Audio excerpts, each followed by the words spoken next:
Comment ne pas avoir envie d'écrire avec un tel stylo? Un stylo aussi original que celui-ci, un stylo cookie. Aujourd'hui, je vais vous montrer comment je réalise ce stylo. Et à la fin de la vidéo, je vous montrerai également une variante.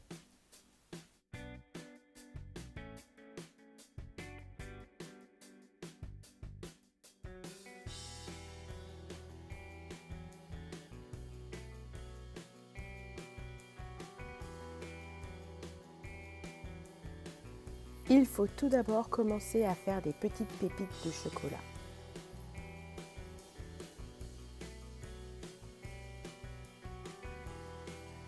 Hop, 10 minutes en cuisson à 110 degrés. Pendant ce temps, je vais m'occuper du corps du stylo.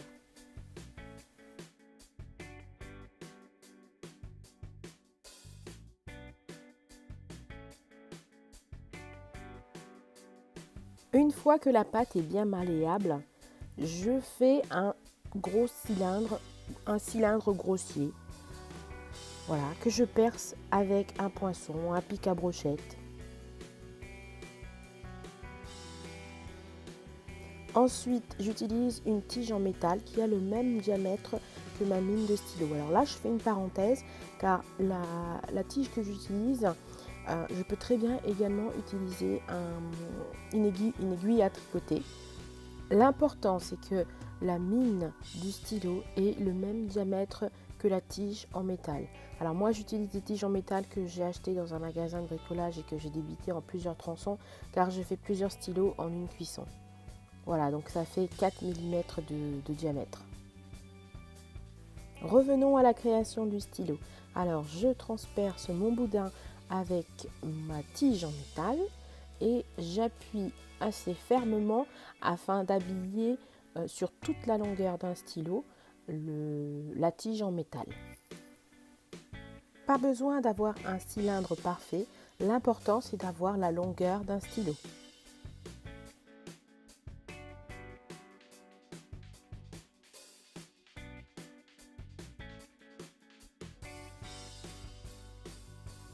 Une fois que j'ai la bonne longueur, je prends un bout de papier d'aluminium que je froisse pour pouvoir texturer toute la longueur du stylo. Voilà, pour donner du réalisme et vraiment imiter la pâte à cookies.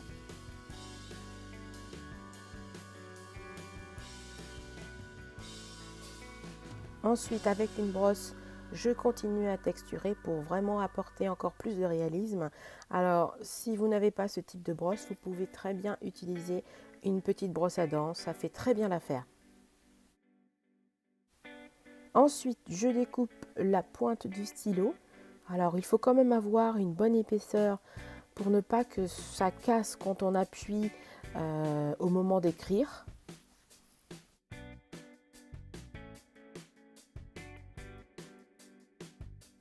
Avec la petite chute de pâte que l'on vient de découper, on va faire un mini cookie adorable comme tout. Alors, même punition, on texture avec le papier alu, la brosse. Alors là, c'est le côté le plus fun. Maintenant, selon le degré de gourmandise, on va insérer les pépites de chocolat que l'on a cuit tout à l'heure. Donc, on les sélectionne et on les insère dans la pâte. Donc, il faut quand même appuyer assez fortement pour bien incruster les pépites de chocolat dans la pâte. Maintenant, on s'occupe du corps du stylo. Donc, pareil, on sélectionne les pépites et on appuie bien fortement pour bien incruster dans la pâte. J'insiste sur cette étape car il faut qu'après cuisson, les pépites ne puissent pas tomber, se désincruster du corps du stylo. Voilà ce que cela donne. C'est très appétissant. Alors avant cuisson, alors moi je le mets sur une feuille de papier aluminium froissé pour éviter un méplat.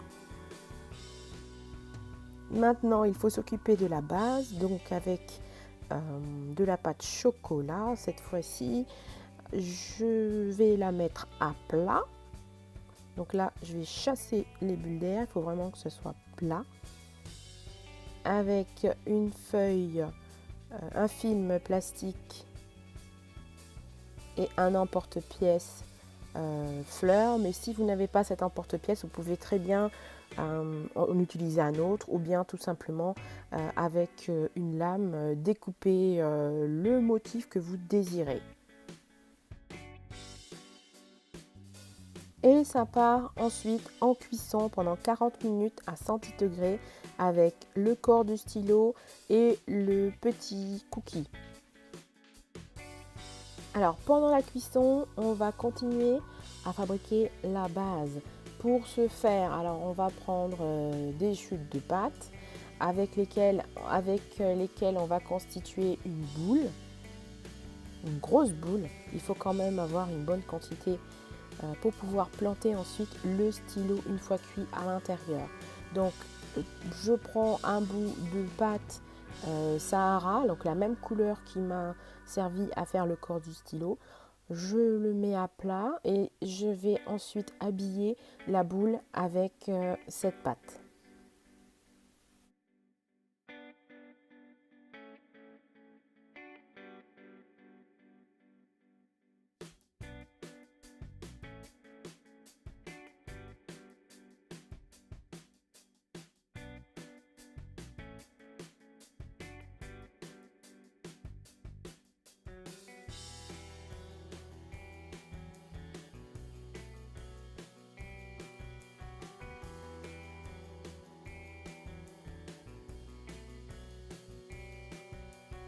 Je texture toujours de la même manière, papier alu, ensuite la brosse.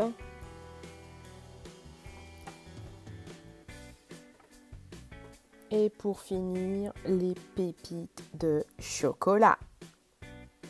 Alors cette fois-ci, on n'en met pas partout des pépites de chocolat, on en met uniquement que sur les côtés parce que l'on va planter le stylo sur le dessus, donc vaut mieux éviter le dessus.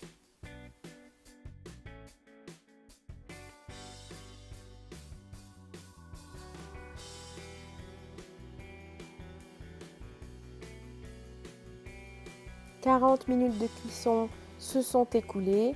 Le stylo est bien froid. Alors si vous voulez accélérer le refroidissement, vous pouvez le plonger juste après cuisson dans un bac d'eau froide avec des glaçons si vous êtes encore plus pressé.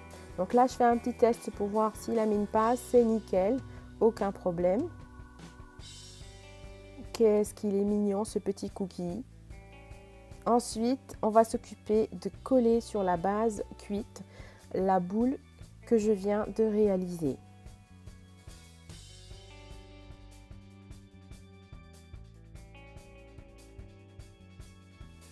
Avec mon douting tool, je vais faire un trou qui va faire le diamètre du stylo.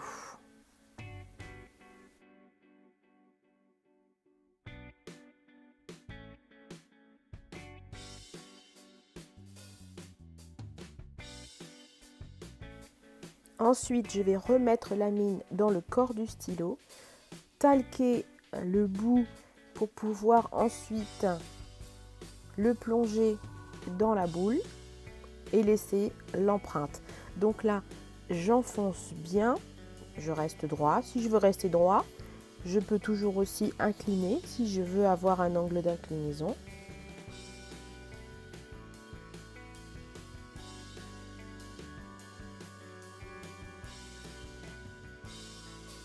Autour de notre mini cookie de faire son entrée, je vais le coller tout comme la boule d'ailleurs avec un petit peu de fimo liquide. J'appuie un petit peu et je repasse tout ça en cuisson pendant 40 minutes. Et voilà ce que cela donne.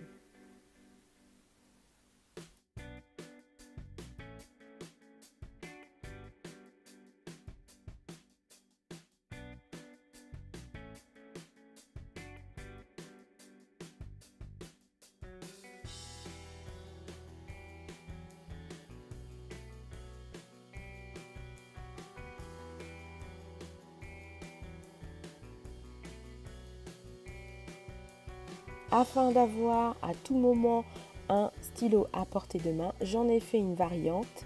Celui-ci peut s'aimanter. sur par exemple la porte du réfrigérateur. Il peut être aussi utile sur un bureau, comme ici sur la lampe du bureau de mon atelier. Dès que j'ai besoin de lui, il est toujours là, fidèle compagnon.